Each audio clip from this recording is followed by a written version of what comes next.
ఈరోజు చాలామంది మనం అడుగుతున్న డౌట్ ఏంటి అంటే బ్యాటరీ ఛార్జింగ్ ఎక్కట్లేదు అన్న కాన్సెప్ట్ అనేది చాలామంది మనం అడుగుతున్నారు.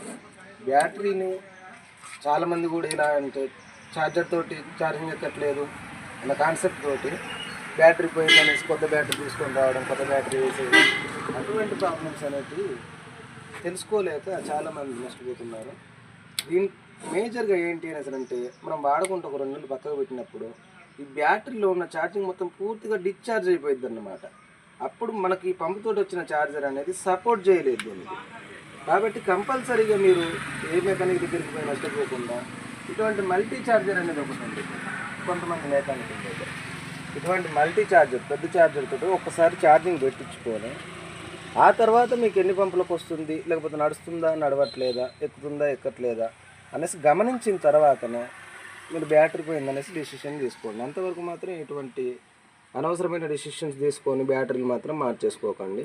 అలాగే ఇంకొకటి ఏంది అనేసి అంటే చాలామంది ఇలా 12/12 ఉంటుంది, 12/14 ఉంటుంది, 12/18 ఉంటుంది.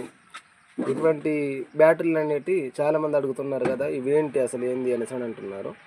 ఇది బ్యాటరీ యొక్క ఆర్మ్స్ అన్నమాట, ఏహెచ్ అంటే ఆర్మ్స్ అన్నమాట. కానీ ఈ బ్యాటరీలలో, ఈ బ్లాక్ బ్యాటరీలలో మీరు వీటిని చూసి మాత్రం అసలే తీసుకోకూడదు. ఇదేంది అనేసి అంటే దీంట్లో వచ్చి మీకు ఒరిజినాలిటీ చూసుకోవాలి అనేసి అంటే 3.1 అంటే 3 కేజీల 100 గ్రాములకు బ్యాటరీ ఉండిద్ది. 3.4 అంటే 3 కేజీల 400 గ్రాములకు బ్యాటరీ ఉండిద్ది. 3.8 3 కేజీల 800 గ్రాములు వెయిట్ గల బ్యాటరీ అనేది ఒకటి ఉండిద్ది.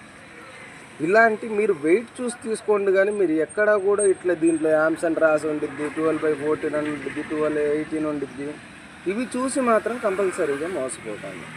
ఎందుకు అనేసి అంటే కంపల్సరీగా పెద్ద బ్యాటరీకి 100% 12/18 అనేది వచ్చిద్ది. కానీ ఈ మధ్య కాలంలో ఏంది అనేసి అంటే పై స్టిక్కర్లు మొత్తం వేసి 12/14, 12/18, 12/20 ఇటువంటి స్టిక్కర్స్ వేసి ఏంటంటే రైతులను మోసం చేయడం అనేది జరుగుతుంది.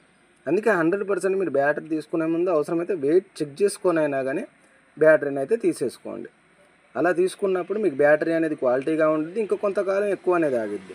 అలాగే ఇలా కూడా కాకుండా బ్యాటరీ మీకు సహజంగా పోవడానికి కారణం ఏంటి అనేసి అంటే మీరు పక్కకు పెట్టిన క్రమంలో కూడా ఖచ్చితంగా 10 రోజులకు ఒకసారి 100%గా ఛార్జింగ్ అనేది పెట్టుకుంటూ ఉండాలి.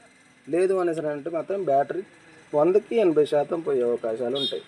మీకు వీలుగా ఉండేటట్టు అయితే ఉంటే కొన్ని పంపులతో బల్బు వచ్చిద్ది, అది పెట్టుకొని అయినా కానీ నడిపించుకోవచ్చు. కానీ ఇటువంటి నష్టాలకు మాత్రం మీరు కంపల్సరీగా చెప్తున్నాను, మోసపోకండి. ఓకే ఫ్రెండ్స్, ఇది నేను మీకు ఇవాళ ఇచ్చిన సొల్యూషన్. నా ఛానల్ నచ్చితే షేర్ చేయండి, లైక్ చేయండి, నా ఛానల్ని సబ్స్క్రైబ్ చేసుకోండి.